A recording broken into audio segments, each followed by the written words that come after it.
Bonsoir, bienvenue sur la libre antenne, lundi, mercredi, vendredi, 21h, minuit, metatv.org ou meta.tv, c'est la saison 3. Et donc, comme d'habitude, grand bonjour à la régie avec nous, bonjour aux modérateurs connectés, à tous les métanautes, pour une soirée spéciale avec Franck Athème. Bonsoir Franck, bonsoir. Bienvenue à Meta TV. Alors Franck, on ne vous présente plus. Alors moi j'ai pris des petites notes, docteur en ontologie, diplômé de Sciences Po. Vous faites aussi de la psychologie holistique. Vous êtes le fils évidemment de votre papa très célèbre aussi, Raoul Athème, qui a mis au point la théorie de la dégravitation, c'est ça? Absolument. Quelque chose qu'on pourra, j'espère, aussi évoquer ce soir. Et nous voilà pour comprendre un peu mieux cette notion de l'univers, parce que vous avez travaillé depuis longtemps sur ces questions. Et semble-t-il, je commencerai par quelque chose qui, lorsqu'on s'intéresse à vos analyses, à vos travaux, immédiatement il y a quelque chose qui arrive, c'est vous remettez en cause la théorie du Big Bang. C'est-à-dire que pour vous, le Big Bang n'est pas l'explication de l'origine de l'univers. En fait, en tout cas, on cherche une explication de l'origine de l'univers qu'on théorise par le Big Bang, mais on se trompe en amenant cette théorie. Enfin, je parle sous votre contrôle, mais c'est ça C'est mon avis, en tout cas. C'est votre avis, oui. Oui. Est-ce que vous pouvez nous expliquer, parce que ça, c'est un fondement quand même, qu'on apprend à peu près partout, dans toutes les bonnes écoles, à peu près sur toute la planète, qu'on nous explique. Bon, voilà, au départ, il y avait le rien. Je simplifie, je parle en profane, bien sûr, mais au départ, il y avait le rien, et puis de ce rien, il y a une explosion, et le tout apparaît. Est-ce que c'est... Et ça vous semble pas très cohérent? Moi, ça me paraît un pis-aller, disons. C'est obligatoire d'arriver à des conceptions de ce genre lorsqu'on veut étudier l'univers comme un objet physique. Selon moi, moi je ne suis pas un physicien, je suis un métaphysicien, c'est-à-dire la métaphysique c'est la science des causes, c'est pas la science des effets, c'est pas la science des apparences, c'est la science du fondamental. Et le Big Bang c'est une théorie qui est fondée sur des théories physiques, sur des principes physiques, sur des lois telles qu'elles sont décrites par les physiciens. C'est donc de la description dans l'espace et dans le temps. Mais là où on s'oppose à ces théories, c'est simplement dans l'approche épistémologique. Pour nous, l'univers n'est absolument pas un objet physique. Ce n'est pas du tout un objet du ressort de la physique. Pourquoi? Parce que l'univers, ce n'est pas quelque chose qu'on peut saisir comme un objet défini, faire dessus des expériences, les comparer avec un autre univers sur lequel on fera les mêmes expériences, faire des prédictions dessus et vérifier ces prédictions. C'est pas possible, parce que c'est pas un objet. Il n'y a pas un deuxième univers avec lequel on peut le comparer. Il n'y a pas une définition de l'univers. Personne ne peut dire l'univers commence ici, s'arrête là. On a des idées là-dessus, mais ce sont des idées par rapport à des observations. Or, le problème n'est pas l'observation de l'univers, le problème c'est la compréhension de l'univers, et cette compréhension ne peut pas passer par l'observation, puisque l'observateur lui-même fait partie de l'univers.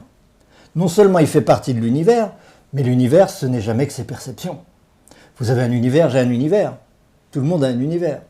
Mais cet univers, ça fait partie de nos perceptions, c'est dans notre conscience, c'est la forme même de notre conscience. Bon, c'est un peu rapide de dire ça comme ça, mais si je perçois la table, comme le reste, comme tout ce qui m'entoure, ce sont des sensations.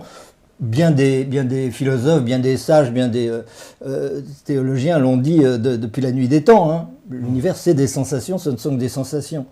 Vouloir croire que l'univers a quelque chose d'objectif, est une réalité objective sur laquelle on va pouvoir faire des expériences physiques, pour moi, c'est pas scientifique. Pour moi, c'est pas scientifique. Ce qui est scientifique, c'est quand on a un objet, un autre objet, bon, ok. Là, on est dans le cadre de l'espace-temps. On est dans l'espace-temps. Et on peut donc se dire, ça se mesure, je vais vérifier des choses avec, ça se mesure aussi, je vais vérifier des choses avec. Mais avec l'univers, c'est pas du tout la même chose. L'univers n'est pas dans l'espace-temps, c'est l'espace-temps lui-même. Comment est-ce que je vais pouvoir utiliser la même épistémologie, c'est-à-dire les mêmes lois, les mêmes règles de fonctionnement physique, de fonctionnement théorique, avec des objets finis dans l'espace-temps et avec un objet lui-même qui est l'espace-temps lui-même. Ça me paraît pas possible, ça me paraît pas raisonnable. C'est ça qui nous oppose en réalité, parce que le reste, c'est pas grave. Évidemment, il y a des choses extra. Enfin, si je dis que c'est pas physique, c'est parce qu'il y a une autre science qui est la métaphysique justement. La métaphysique qui est la science des causes, qui n'est pas la science des observations. C'est la chose des raisons pour lesquelles on observe des choses. C'est donc la science du processus d'observation lui-même. Autrement dit, de la conscience. La science de la connaissance de soi. Qu'est-ce que c'est que soi et pourquoi j'ai une connaissance d'univers? Pourquoi j'ai une sensation d'univers à chaque instant? Ça, c'est une autre science. Donc l'épistémologie n'a rien à voir, donc on ne peut pas a priori les opposer véritablement. C'est même pas comparable. C'est deux domaines qui sont complètement différents, opposés. Il y en a un qui peut... La métaphysique, c'est donc à partir de la connaissance, la reconnaissance de soi, la connaissance de ce que c'est que la conscience, comprendre pourquoi cette conscience a une forme qui est notre univers. C'est-à-dire que l'univers est la forme de ma conscience à un moment donné. C'est pas du tout quelque chose dont j'ai conscience. Ça, je ne peux pas le dire. C'est anti-scientifique de le dire. C'est anti-scientifique d'affirmer qu'il existe un univers et que cet univers, il existe sans ma conscience. Puisque de toute façon, toutes les preuves que je pourrais en avoir seront des preuves dans ma conscience. Alors il y a eu des tas de philosophes qui ont parlé de ça et ça a tourné au solipsisme, vous avez entendu parler de ça peut-être, mais ça n'a rien à voir avec le solipsisme. Ça a à voir avec l'idéalisme en épistémologie, mais ça n'a rien à voir avec le solipsisme. Que le solipsisme, c'est croire que je suis tout seul, je suis mon ego, et cet ego, c'est mon univers. Bon, ça c'est pas le cas, parce que avoir conscience, c'est pas l'ego. La conscience n'est pas l'ego. L'ego fait aussi partie des objets de la conscience. C'est aussi une chose dont on a conscience et non pas ma personnalité, quelque chose dont j'ai conscience. C'est pas ma conscience elle-même. Il faut distinguer le processus de conscience et l'univers. Mon ego fait partie de l'univers. Franck fait partie de l'univers.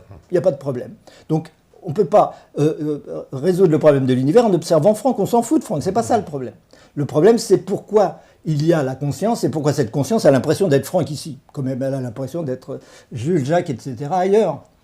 Pourquoi elle a l'impression d'être un brin d'herbe, un chat, etc. C'est toujours la conscience, c'est le processus de conscience qui compte. Et d'ailleurs, la théorie du Big Bang, donc, c'est a priori, en fait, c'est pas vraiment un problème, puisque c'est pas son problème, l'univers. Mais en physique quantique, par exemple, en physique quantique, on ne peut pas observer les choses, on ne peut pas observer le monde dans son mouvement. Parce qu'on ne peut pas observer les atomes. La physique quantique, ça s'intéresse avant tout à l'infiniment petit. Un atome, on peut prendre le plus gros microscope qu'on veut, on n'arrivera jamais à en voir un. On n'arrivera jamais à voir un atome. La seule chose qu'on peut faire, c'est interrompre des champs d'énergie pour essayer de les capter et savoir ce que c'est.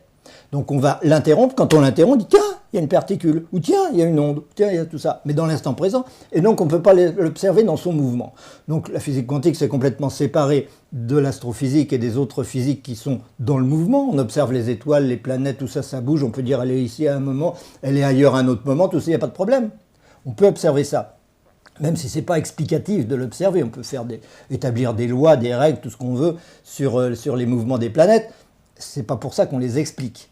On donne des noms simplement, en fait. Mais d'ailleurs, le problème de l'explication n'est pas le domaine de la physique. La physique, elle revendique la description du comment et pas du tout du pourquoi. Et la métaphysique, justement, c'est la science du pourquoi. Et c'est ça qui intéresse l'être humain, c'est savoir pourquoi. Savoir comment, bon, bah, ça c'est pratique, ça peut servir à avoir des réalisations technologiques, ça peut servir pour tout un tas de choses. Mais c'est pas ça qui satisfait l'être humain, qui lui cherche toujours, mais qu'est-ce que je fais là? Qui je suis? À quoi je sers? Pourquoi il y a l'univers? Pourquoi je pense? Pourquoi j'évolue? Pourquoi je suis incarné? Pourquoi ça va s'arrêter? Tout ça, c'est des questions importantes de l'être humain, et ça, c'est pas des questions de la physique. Donc, ça, c'est une... La physique quantique, donc je disais, c'est un peu rapproché de la métaphysique, justement parce qu'elle est obligée d'observer dans l'instant présent. Elle est obligée d'interrompre le mouvement, d'interrompre la vie, d'interrompre la matière, pour dire « Ah, on va essayer de voir ce qui se passe ». Alors évidemment, quand on cherche dans l'instant présent, on ne voit rien du tout. Et c'est pour ça d'ailleurs qu'en physique quantique, finalement, on ne sait pas ce que c'est qu'une particule, et il n'y a pas de particules.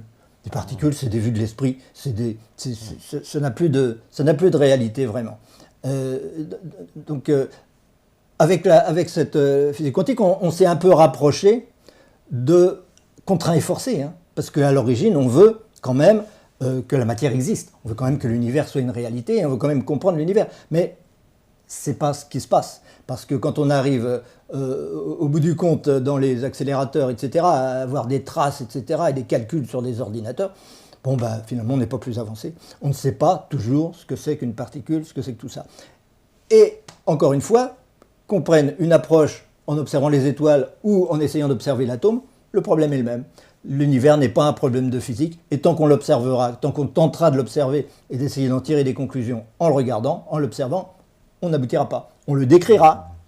On peut décrire des choses très savantes, très intéressantes, très passionnantes, mais on ne fait que le décrire. Pour comprendre le pourquoi, c'est pas comme ça qu'on fait. Alors, on aura l'occasion d'en parler. Justement, oui, c'est une question, c'est une bonne introduction, parce que ce pourquoi de l'univers, ça voudrait dire quoi? Qu'on est dans un... Parce que je sais que vous expliquez qu'on est dans un infini, et à la fois à la fois quelque chose de nul. C'est-à-dire qu'on est dans l'instant zéro, et à la fois dans l'infini, disons, déjà, c'est intéressant l'approche qui consiste à se dire, si je veux comprendre quelque chose, c'est dans le présent que je vais le comprendre. Ça ne sert à rien d'aller chercher dans le passé. Puisque dans le passé, il n'y a rien, il n'y a pas de passé. Vous avez un passé? Tout ce que je sais, c'est que là, on est assis sur un canapé, super, on a des souvenirs. Vous avez des souvenirs, ces souvenirs sont présents. Ouais. Ces souvenirs ne sont pas du tout du passé. Les souvenirs ne prouvent pas du tout du passé. Si on veut être scientifique, il faut s'en tenir au certain. En physique, on peut faire des hypothèses, justement parce qu'on est des objets, on peut vérifier des choses. Mais en métaphysique, on ne peut pas faire d'hypothèses, parce qu'on ne pourra jamais les vérifier. Donc il faut s'en tenir à la certitude. Et c'est comme ça qu'on construit une science métaphysique, à mon sens, beaucoup plus scientifique qu'aucune autre science, parce qu'elle s'en tient à la certitude et elle s'interdit toute hypothèse. Donc qu'est-ce qui est certain? L'instant présent. Je ne vais pas dire qu'il y a du passé, je ne vais pas introduire l'hypothèse qu'il y aurait du passé. Qu'est-ce qui est certain? La sensation d'un univers. Je ne vais pas introduire l'hypothèse qu'il existe un univers. Ce ne serait pas scientifique, puisque rien ne pourra jamais me le prouver. Je ne pourrai jamais vérifier qu'il y a effectivement un univers. Tout ce que je pourrais vérifier, ce sera des sensations. Donc ça ne prouvera qu'une chose, c'est la conscience. Est-ce que je peux nier la conscience? Non, je ne peux pas nier la conscience. Descartes, un des pères de la métaphysique, il le disait bien d'ailleurs, c'est pas le seul, il y en a plein d'autres qui l'ont dit avant lui, évidemment dans l'Antiquité. Je pense, ça prouve bien que je suis, et ce je suis, je ne peux pas le contester. Personne ne peut le contester, c'est une certitude. Alors, si on s'en tient à des certitudes, on va pouvoir avancer de certitude en certitude et arriver à des conclusions. Si on ne s'en tient pas à des certitudes et qu'on commence à mettre des hypothèses, Dieu, l'espace-temps, ce que vous voulez, la gravitation, etc., c'est fini. On ne pourra plus jamais rien savoir parce qu'on ne pourra plus jamais vérifier quoi que ce soit et on ne sera pas avancé. Et dans 100 ans, on en sera toujours au même point, à étudier, observer. Tiens, on a trouvé une nouvelle loi. Tiens, on a découvert une nouvelle particule. Tiens, on a découvert... etc. Mais on ne saura toujours pas ni pourquoi, ni quoi que ce soit de fondamental là-dessus. Donc, s'en tenir aux certitudes, c'est... l'instant présent. L'instant présent de quoi? De la conscience. La conscience est présente, ok. Dans l'instant présent, qu'est-ce que j'ai? Une sensation d'univers. Ça suffit, je n'ai pas besoin d'aller plus loin. Je n'ai pas besoin de faire en plus l'hypothèse que l'univers existe. La sensation suffit. Et en physique quantique, on s'en rend compte d'ailleurs, puisque aujourd'hui, on considère que pour qu'une particule ait une réalité, il faut qu'il y ait un acte d'observation. Tant que ce n'est pas observé, il n'y a pas. Il n'y a pas. Ouais. D'où la fameuse expérience du CERN où il balance un électron entre deux objets et puis quand il y a un observateur, l'électron passe entre les deux objets et puis quand il n'y a pas d'observateur, l'électron passe dans toute la pièce. C'est cette expérience-là. C'est-à-dire que l'observateur, en fait, fait l'expérience. En fait, il agit sur l'expérience par son observation. Évidemment. Et plus on va avancer dans ces techniques extrêmement pointues d'observation de l'instant présent, de plus en plus élaborées, et bien plus on s'apercevra qu'il n'y a rien, et qu'il n'y a rien à observer. Et c'est normal, il n'y a que la conscience. C'est pas qu'il y a quelque chose à observer, c'est qu'il y a un acte de conscience qui a une forme. Et l'univers que je perçois est la forme de ma conscience à un moment donné. C'est pas un univers extérieur à ma conscience dont j'aurai conscience. Ça, c'est une hypothèse. anti-scientifique. Ce qui est scientifique, c'est dire, il y a la conscience, ok, j'y peux rien, c'est maintenant, et maintenant ça a une couleur, une forme, etc. C'est ça, c'est vous.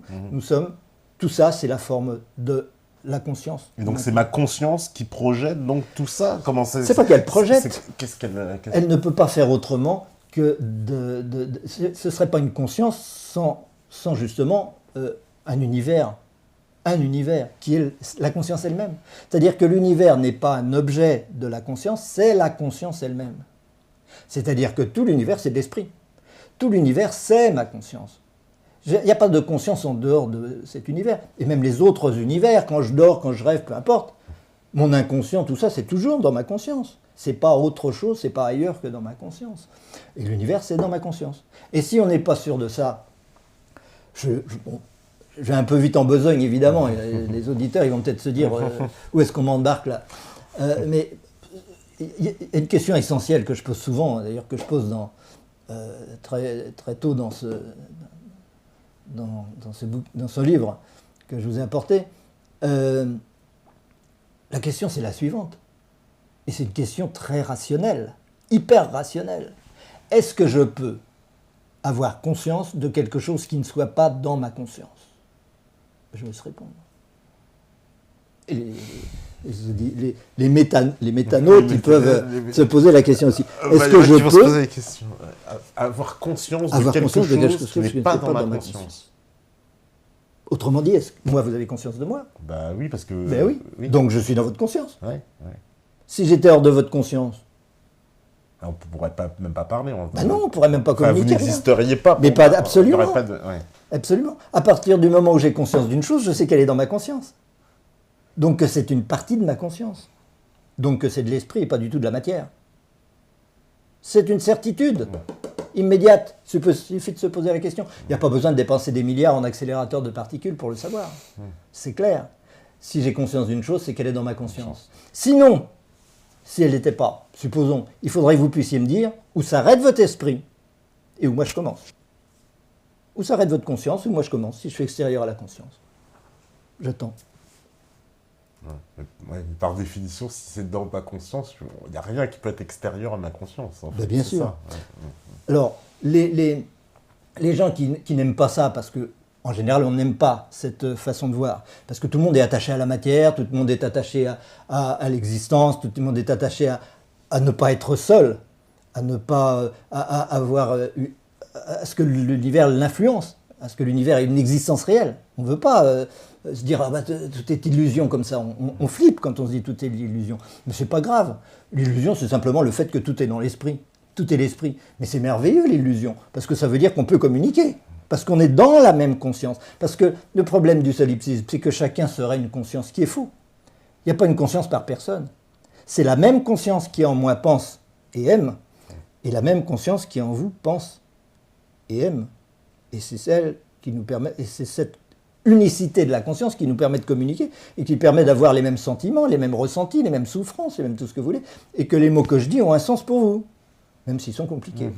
Donc il y aura une conscience commune, quoi. C'est mais ça. Il n'y a qu'une seule conscience, en fait. Mais oui, mais comment croire, comment faire l'hypothèse, si on est rationnel et scientifique, comment peut-on faire l'hypothèse qu'il y aurait plusieurs consciences? Qui a pu jamais exhiber une deuxième conscience? Il y a une conscience, c'est la conscience. Je suis, donc je suis la conscience.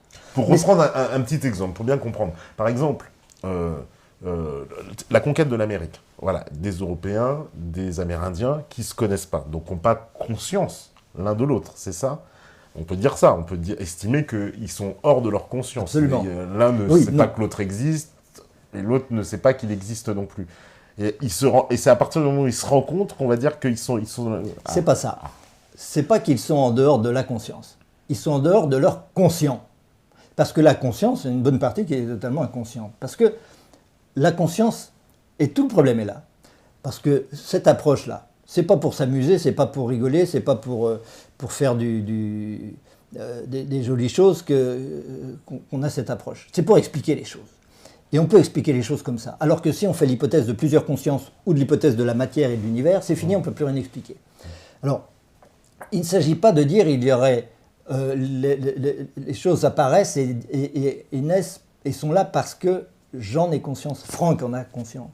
Mais la conscience qui, pour l'instant, qui ici et maintenant s'identifie à Franck, c'est la même conscience qui, ici et maintenant, s'identifie à Patrick.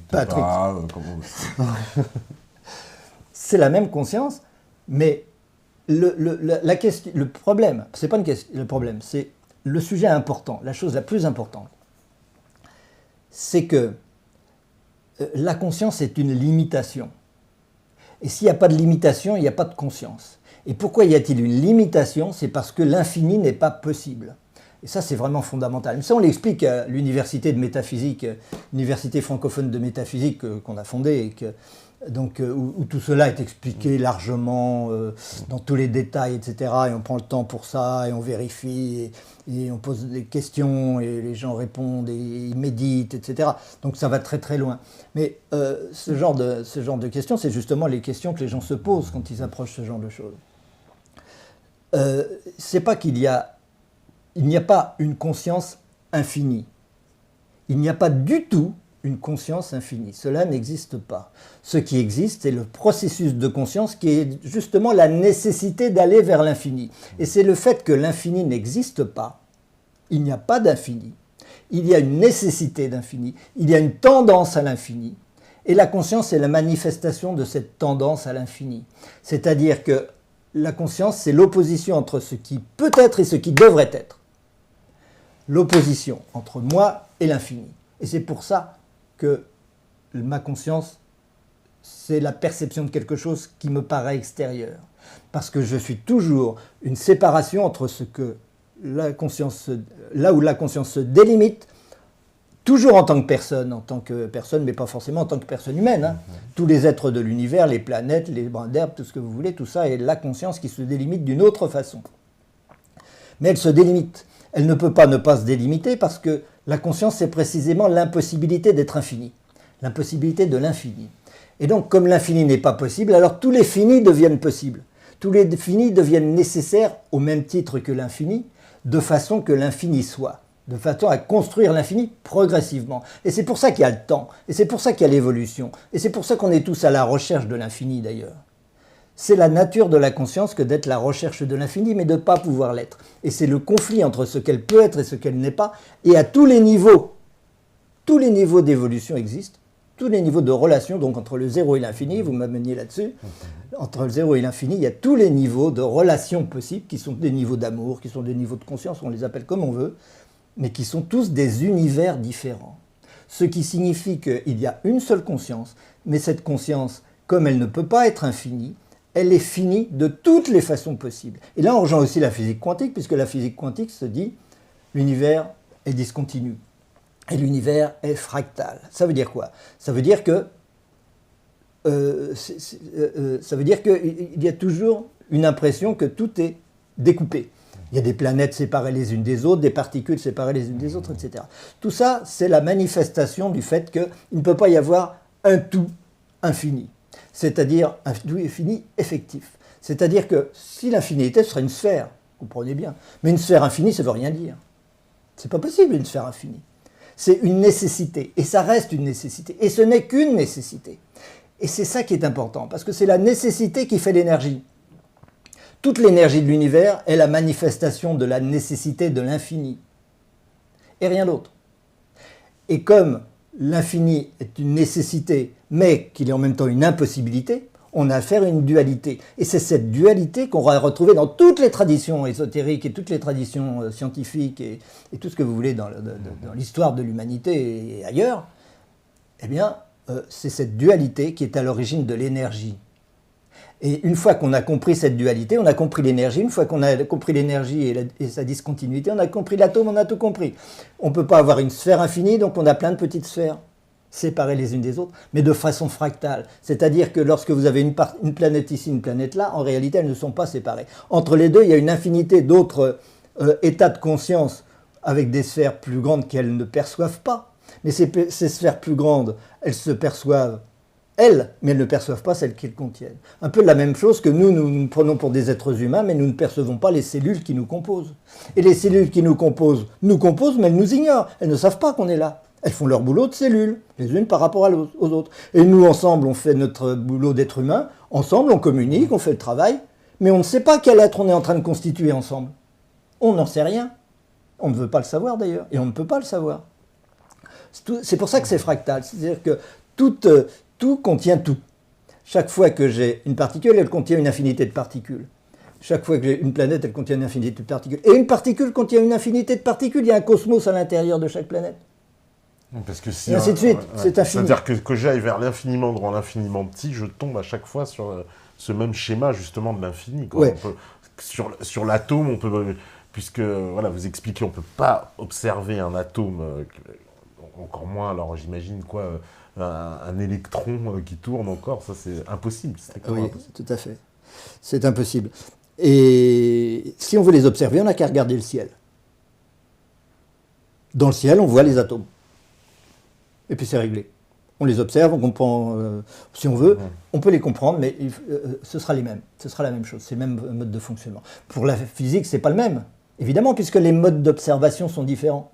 Les techniques d'observation sont complètement différentes entre le cosmos avec des jumelles, avec des satellites, tout ça, et la physique quantique, où c'est des champs d'énergie qu'on interrompt, on cherche des traces, on fait des calculs sur ordinateur et tout. Ça n'a rien à voir. Donc on a des théories qui sont complètement différentes.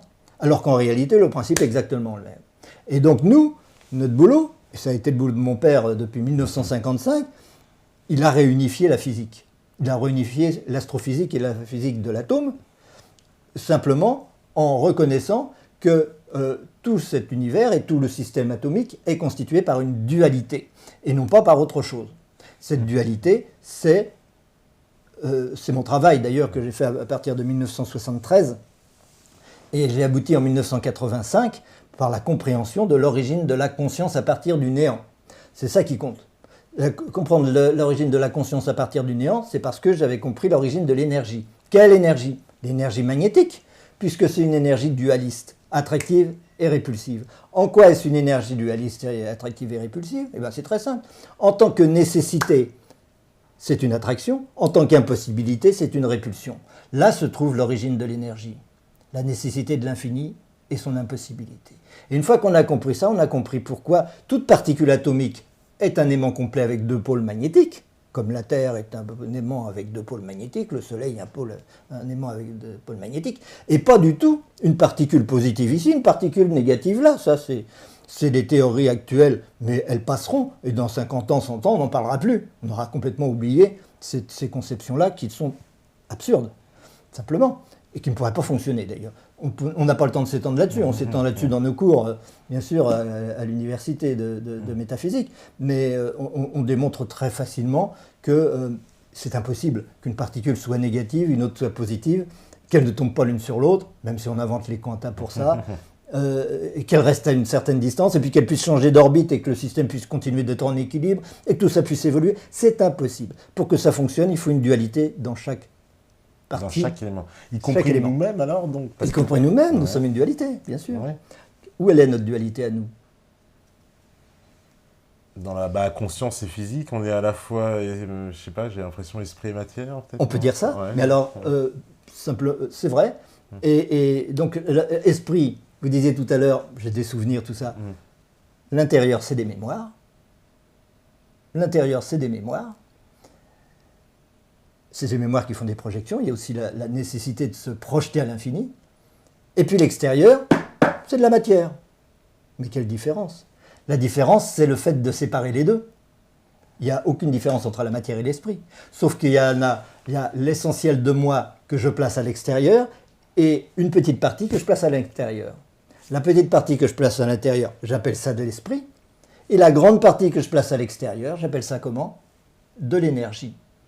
Mais l'énergie et l'esprit, c'est strictement la même chose. Et c'est strictement la même chose parce que la dualité d'origine, c'est la nécessité de l'infini. Je vais vers l'infini, mais je n'y vais pas, parce que je ne peux pas y aller. Et donc, puisqu'il n'y a que ça, il n'y a jamais eu que ça, il n'y a que la nécessité de l'infini, eh bien, tout est magnétique. Et donc, finalement, tout est matériel en apparence à l'extérieur de soi, comme tout est esprit à l'intérieur de soi. Mais c'est ça, effectivement, notre dualité. Nous sommes cette dualité. Et là où vous me paraissez être un corps matériel, hein, je vous touche et tout, hein, j'ai le droit. Bah ouais, moi aussi, ouais, je suis matériel, je suis Bah oui, j'imagine. je Il y en a qui croient que je suis vérifie. reptilien, mais bon, ça, c'est un autre problème. Et les reptiliens fonctionnent comme nous. Hein. Ils cherchent l'infini aussi, Voilà. et ils se prennent pour de la matière Bon, aussi, bah, même pas- encore plus que nous. D'accord. Mais bon, c'est pas grave. Mais pour vous, vous êtes la conscience. Alors que pour moi, je suis la conscience. Pour vous, vous êtes un corps. Pour moi, pour vous, je suis un corps. Donc il n'y a aucune différence. Aucune différence. C'est simplement une question de point de vue. Lorsque la conscience se place toujours au centre de l'infini, elle place toujours l'infini à l'extérieur. Je me place à l'infini, au centre. Tout ce que je vois à l'extérieur, j'ai l'impression que c'est de la matière. Mais cette conscience-là fait ça partout. Elle ne peut pas faire ça en un seul point, parce que si elle faisait ça en un seul point, ça voudrait dire encore une fois que l'infini est possible et que c'est une sphère infinie, ce qui est impossible, donc ça se fait en chaque point. Et c'est pour ça que l'univers est fractal. Alors il y a une façon très simple de revenir à ça, de comprendre mieux ça, parce que ce que je dis là est certainement incompréhensible pour beaucoup de personnes. Non, mais ils suivent. J'espère. J'espère. On va voir tout à l'heure dans les questions si ils ont Oui, compris on quelque verra, chose, on ce sera verra bien. après. On va pouvoir Il y a déjà vérifier. plein de questions, c'était sûr. On pourra vérifier des hypothèses. Oui, alors il y a une façon très simple de revenir à ça. Je vous pose une autre question, très simple, très rationnelle. Est-ce qu'il existe un nombre infini ? Alors, est-ce qu'il existe un nombre infini ? Je devrais dire... je devrais dire oui, parce que... en fait, mais il n'existe pas. Parce qu'il quoi. devrait y En avoir fait, il un existe, mais il n'existe pas. Enfin, ça... Il devrait exister, mais il ne peut pas exister. Il devrait exister, mais il ne peut pas exister. C'est exactement l'infini. L'infini devrait être, il ne peut pas être. Eh bien, le nombre infini, évidemment, il y a une infinité de nombres. Il ne peut pas ne pas y avoir une infinité de nombres. Et pourtant, il n'y aura jamais une infinité de nombres. On ne s'arrêtera jamais en disant « Ah, ça y est, on a atteint l'infinité des nombres ». On pourra toujours en rajouter. Donc l'infini est bien une nécessité et non pas une réalité.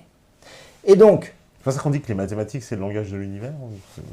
Non, là j'utilise un langage mental pour essayer d'illustrer quelque chose qui n'est pas mental et donc qui est très difficile à communiquer. C'est très difficile de parler de métaphysique en réalité.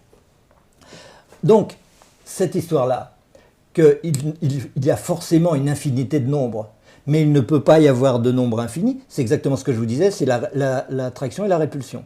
L'attraction, je vais vers l'infini, la répulsion, je ne peux pas y être. Donc l'énergie magnétique. Donc, à cause de ça, chaque nombre est en fait une énergie. Très important.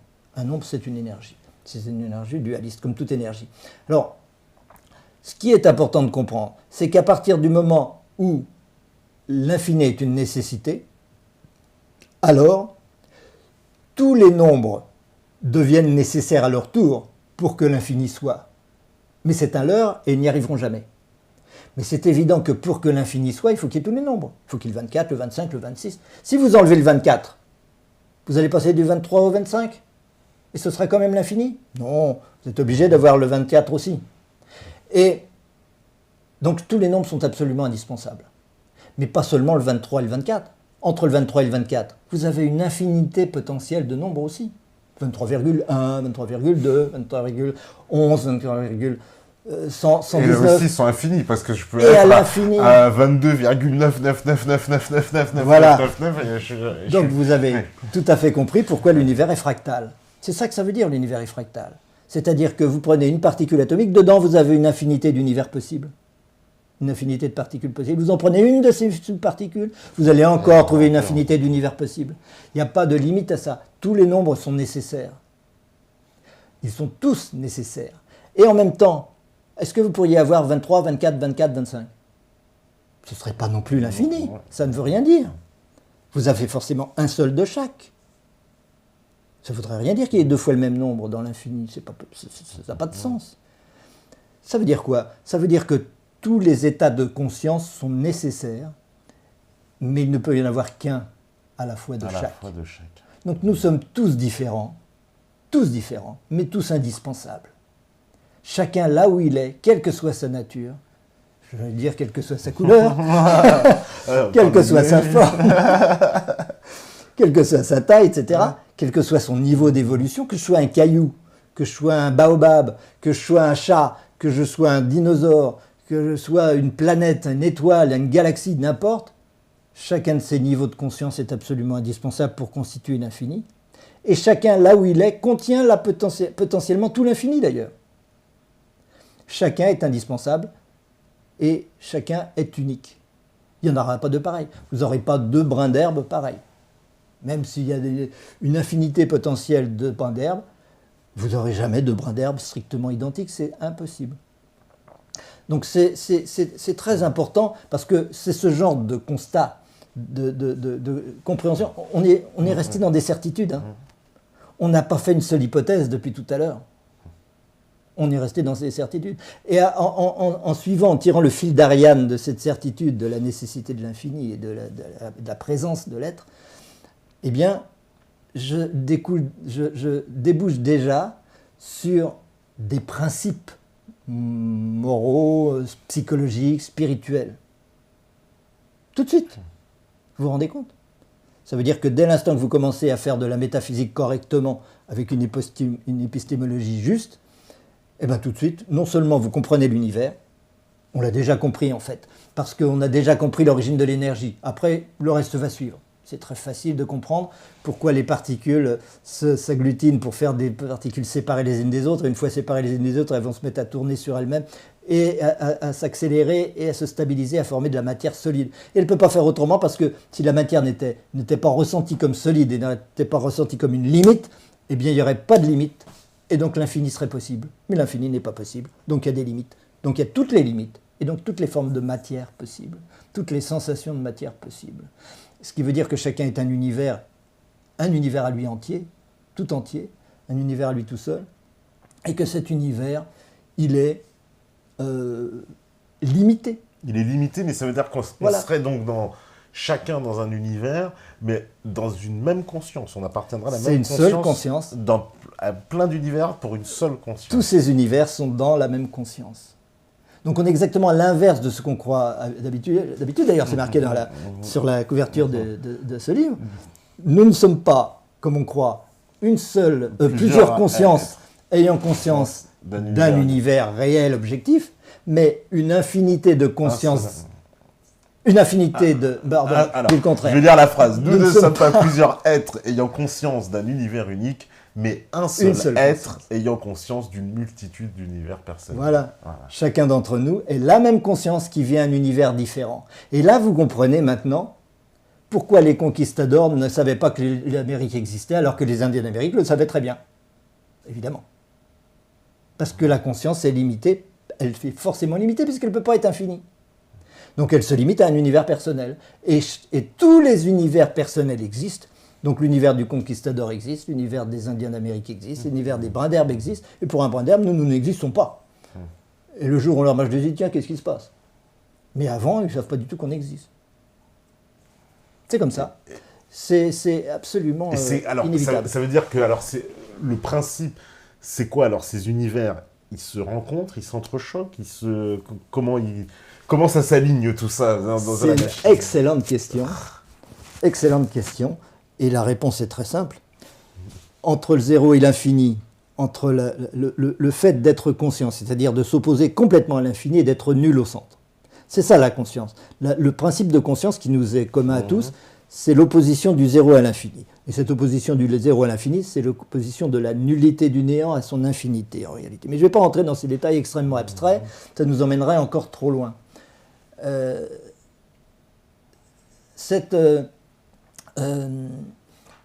Qu'est-ce que je disais ?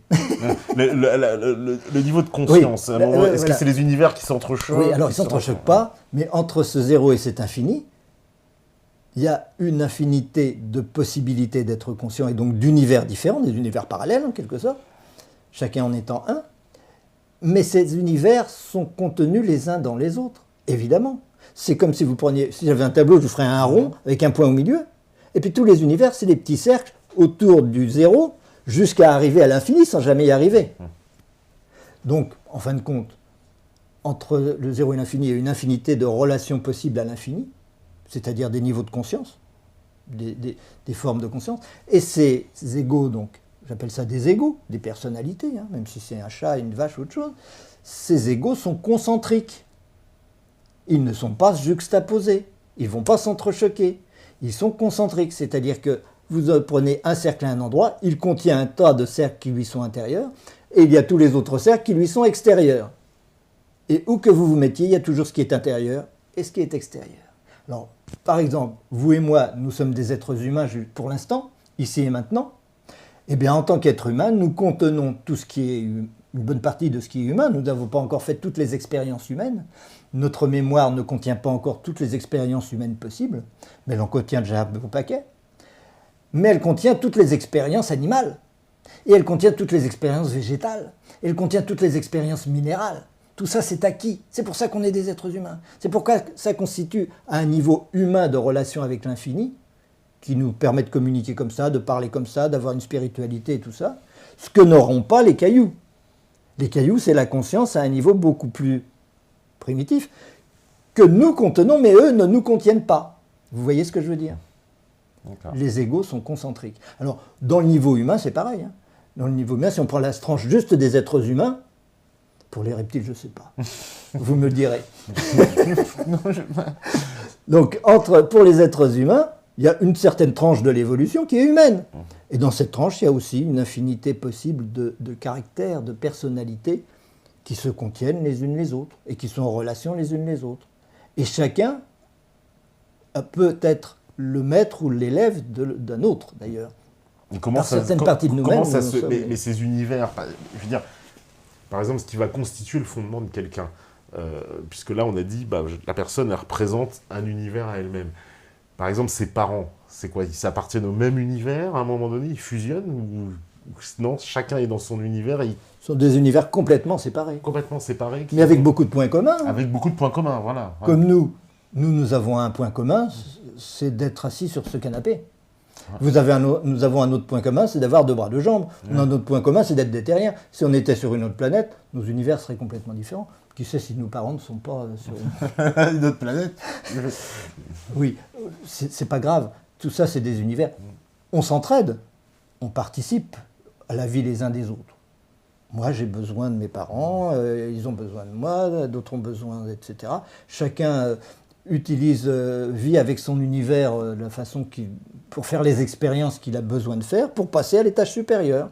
Et puis quand il aura intégré toutes ses mémoires, eh ben, il passera encore à des étages supérieurs. Puis quand il en aura assez d'être un être humain et que ce corps ne lui servira plus à faire de nouvelles expériences d'amour, parce que c'est toujours au niveau de l'amour que ça se passe, eh ben, il arrêtera d'être un être humain. Il sera autre chose, au-delà de l'être humain. Mais remarquez bien, c'est une chose importante à remarquer aussi, que tout ce dont nous avons conscience autour de nous, tout ce qui est conscient, c'est notre passé. Parce que nous voyons des humains, des animaux, des végétaux, des minéraux, etc. Mais nous ne voyons pas les êtres qui nous contiennent. Nous ne voyons pas les êtres supérieurs dont les êtres humains sont les cellules, en quelque sorte. Tout notre futur, nous ne le voyons pas. Parce que nos filtres, le filtre de notre mental est là pour nous maintenir dans la conscience d'un univers personnel qui se définit par les expériences acquises et non pas par les expériences futures. Les expériences futures, elles sont libres. Je peux vivre celle-ci, je peux vivre celle-là demain. La liberté est totale à ce niveau-là. Mais ce qui fait que je vais avoir besoin de telle ou telle expérience dans l'avenir, c'est l'attitude que j'ai par rapport à mes expériences passées, c'est-à-dire par rapport à mes mémoires. Encore une fois, ce ne sont que des mémoires, ce n'est pas du passé. À chaque instant, j'ai des mémoires. D'ailleurs, on n'a pas la même mémoire maintenant qu'il y a 5 minutes. On a une autre mémoire, mais c'est toujours du présent. La mémoire, c'est toujours du présent. C'est jamais... Le passé, ce n'est pas le problème. Le passé est toujours une hypothèse. Donc, on ne veut pas en entendre parler. Ce n'est pas le problème. Et ça veut dire que je vais constituer... Alors, parce que, est-ce que plusieurs personnes... Voilà, justement, on a pris le cas de la famille. Plusieurs personnes d'une même famille. Est-ce que tout ça ne va pas former un univers en soi, une forme de conscience commune, un peu comme des fourmis, mais bon, sans exagérer. On parle de conscience commune pour les insectes sociaux, souvent les fourmis, les abeilles, les choses comme ça. Est-ce qu'il n'y a pas un peu la même chose pour les humains, finalement? Alors, il y a la même chose pour les humains, absolument, mais ce n'est pas forcément au sein d'une famille.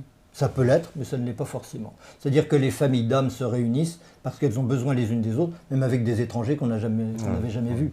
Et c'est ensemble qu'ils vont s'apercevoir qu'ils ont des choses à vivre, qu'ils ont des expériences qu'ils n'ont jamais vécues avant, qu'ils vont pouvoir vivre grâce à ces rencontres. Et c'est ça qui va faire que petit à petit, les égos vont se remettre en cause mutuellement et faire qu'on va pouvoir passer à une étape supérieure. Ça peut être dans la même famille, pourquoi pas? Mais c'est pas forcément dans la même famille, oui, bien sûr, oui, tout à fait. La plupart du temps, beaucoup de gens qui ne sont pas de la même famille.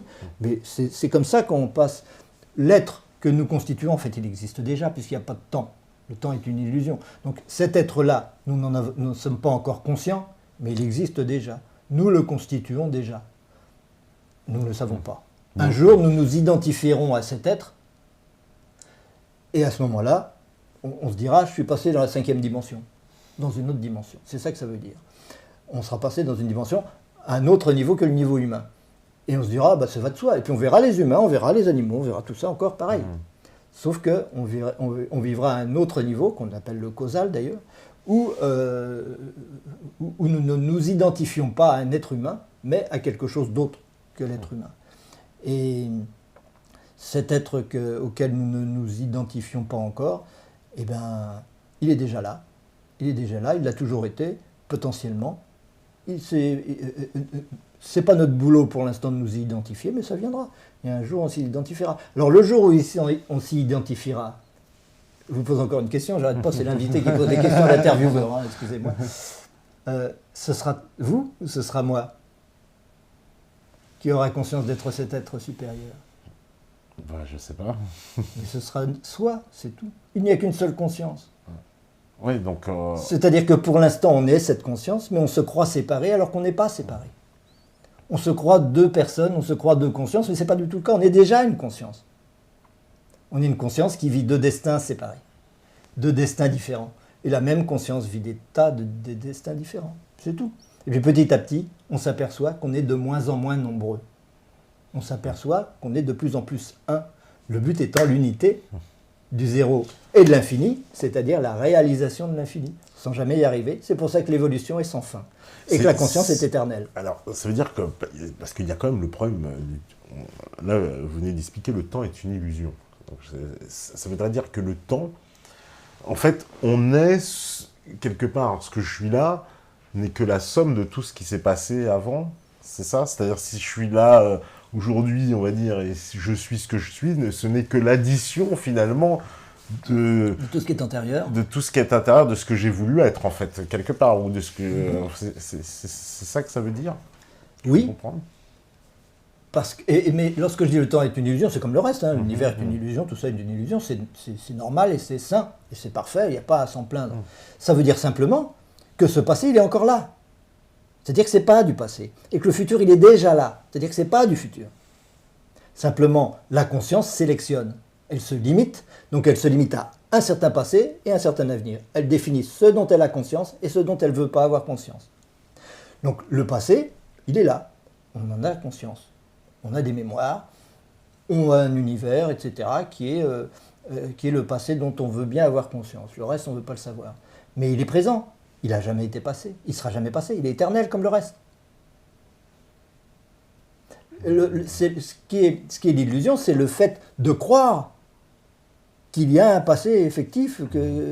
Bon, c'est pas facile à expliquer, mais... Ça veut dire qu'on a besoin de cette illusion. On ne pourrait pas vivre sans... Il n'y aurait pas de conscience sans illusion. La conscience est un processus d'illusion.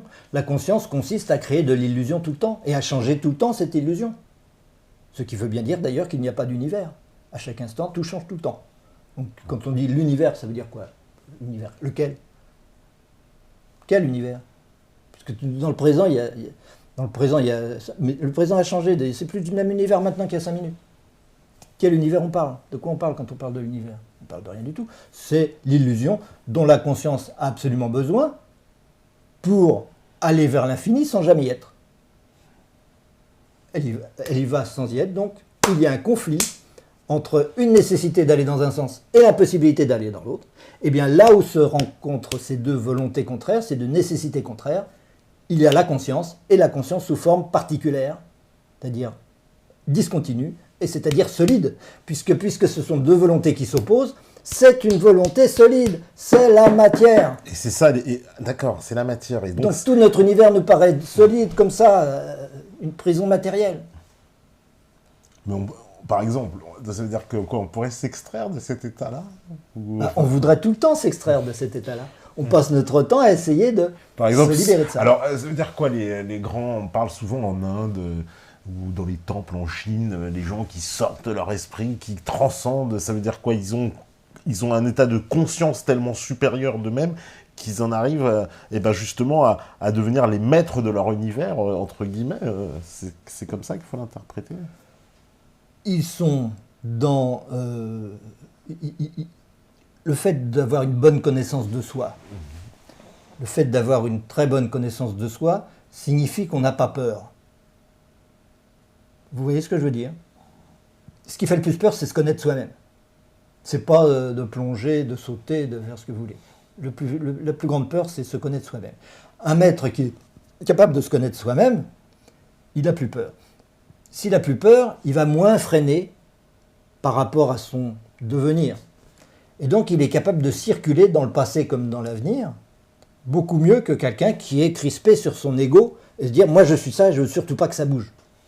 Je ne veux pas que ça change. J'ai peur de l'inconnu. J'ai peur de l'infini. Je ne veux pas y aller. » Il s'identifie complètement à son ego. Alors que s'il s'identifie au contraire à l'évolution elle-même, à dire « mais moi, je ne suis pas Franck. Je ne suis absolument pas Franck. Je suis l'évolution qui, pour l'instant, ici et maintenant, vit en tant que Franck, mais ailleurs, il vit en tant que Patrick ou en tant qu'autre chose. » C'est le même. Et puis Franck, il n'y aura pas toujours Franck, un jour il n'y aura plus Franck, il y aura autre chose. Et c'est pas grave. Ce qui est important, c'est la relation, ce que je fais avec ce corps, la mission que je remplis avec ce corps, ce que je veux bien utiliser de ce corps.